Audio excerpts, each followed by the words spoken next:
Welcome to the Explainer. Today, we are breaking down the essential EASA drone rules that every single pilot in the EU needs to know. We're going to make this simple. From precision farming and helping to feed the continent to delivering critical packages, drones are opening up this whole world of new possibilities. It's happening right now. But before you can launch these really amazing operations, there is a crucial step you've got to take, and that's understanding the rules of the sky.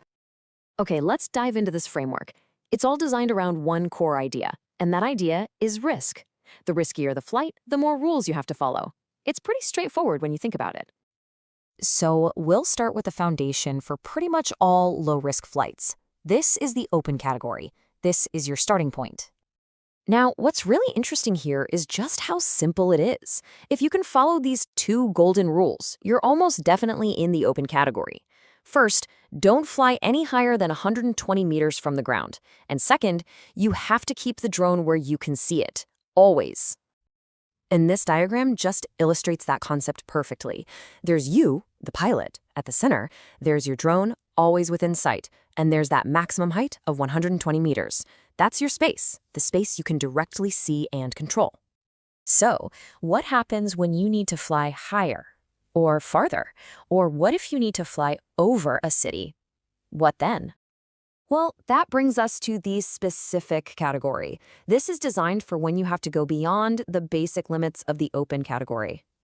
Now, instead of just one set of rules, EASA gives you several different pathways to get your mission approved. It all depends on how complex your operation is. The first, and honestly the simplest pathway, is the standard scenario, or STS. Just think of it like a pre-approved flight plan. It's all laid out for you. Right now, EASA has published two of these. There's STS-01, which is for visual flights in populated areas, and then there's STS-02 for those beyond visual range flights, but in more controlled spaces. Okay, the next pathway is the PDRA. It's kind of similar to an STS, but this one requires a formal application and an official authorization from the authorities. So the crucial point here is really the process. An STS is just a simple declaration. It's fast. But a PDRA, that requires a full authorization. The flip side is that PDRAs are way more flexible with the type of drone you can actually use for the job. So, to put it visually, you can think of STS-01 as you keeping your own eyes on the drone. But STS-02, that expands your range by using a whole team of observers. Now, what if your mission is completely unique? Something really out there? Well, SORA is the pathway for you. It's a standardized 10-step method to basically write your own safety case.